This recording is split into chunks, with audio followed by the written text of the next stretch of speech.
Yo, what is up, crew? And welcome back to another vlog.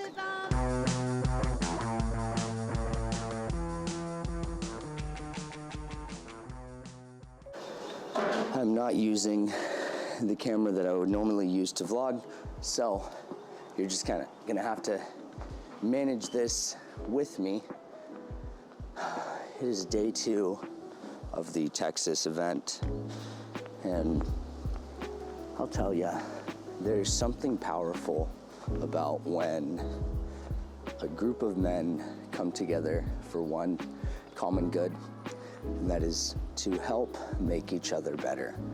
You know, we've got 20 plus guys that are here in Texas. I've got one right back there that I just said hi to.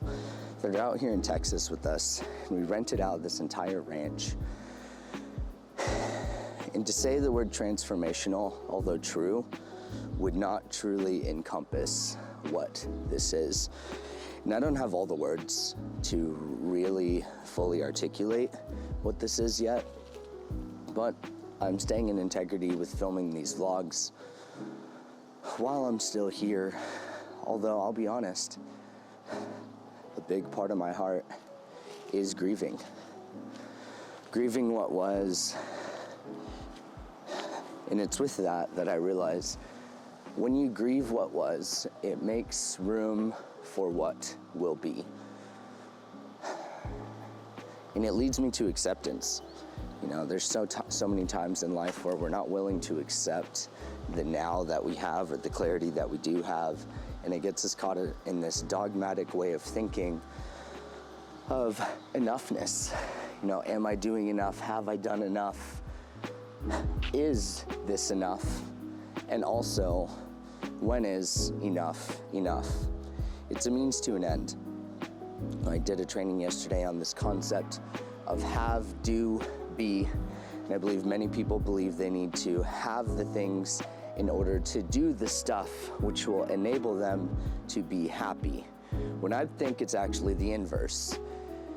Be, do, have. They can be the person that they desire to be, and as a direct result of that, they will have the things that they are meant to have from doing and being who they are already meant to be. So I think many times people view themselves as incomplete or not enough with who they are and what they offer, when realistically, you always have been enough, you always were, and you always will be. And I'm trying to take my own advice in these moments, you know, because grief, I don't want to say grief sucks, because we all know that much to be true, but going through grief and grieving and just feeling tender is never an easy feeling for any party involved. And it's just such a wild experience in this life when you have this preconceived idea of what your life looks like or what you want your life to look like. And maybe this is just getting older, maybe it's just a seasonal thing, maybe it's just how I'm feeling right now.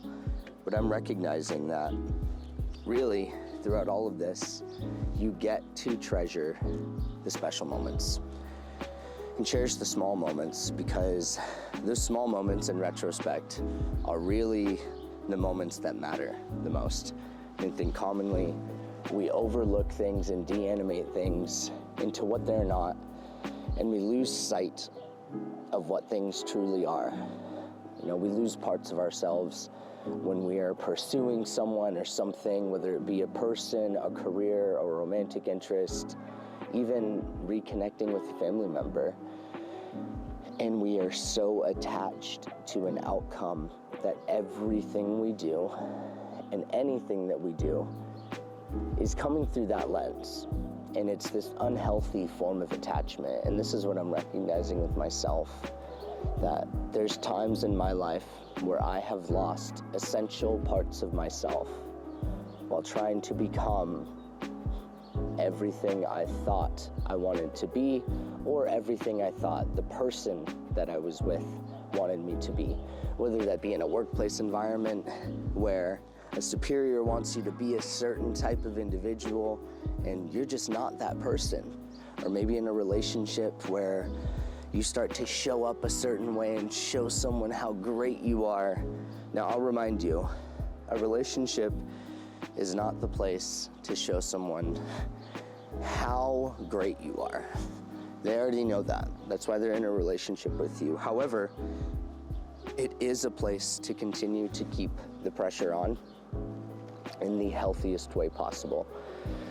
Because if you don't, and you keep things in, eventually that will turn into resentment. And over time, that resentment drives a wedge between the two of you. And it reminds me of this piece that I wrote that I'm gonna share with you guys. Just let me get it pulled up, because it has to do with an unhealthy idealization of men and women. Now, here's the perils of relationships. If you put the woman that you're attracted to on a pedestal, what you're really attracted to is your unconscious idealization of women. Men see their unconscious idealization of women in someone they're attracted to, especially if that attraction is immediate. This is actually a projection, psychoanalytically speaking. They confuse the woman with that idealization, which becomes very difficult to bear for the woman. Because at first, she's not really there. And secondly, she's going to get herself in trouble and not know why. Because every now and then, she may do something that quote unquote violates that ideal projection that the man has created, in his mind, and she'll be called to account for it, even though she doesn't know the rule that she is breaking. The man also won't be able to listen or hear her or appreciate anything about her that's not, quote unquote, perfect or in accordance with that ideal. So that means she can't really talk to him or reveal anything that's untoward him, leaving them both feeling alone, unheard, and dependent on the other in order to feel valued. Put simply, be aware of your idealization of the woman that you are pursuing and accept things at face value. That's all I got for you. I'll see you on the next one. Peace.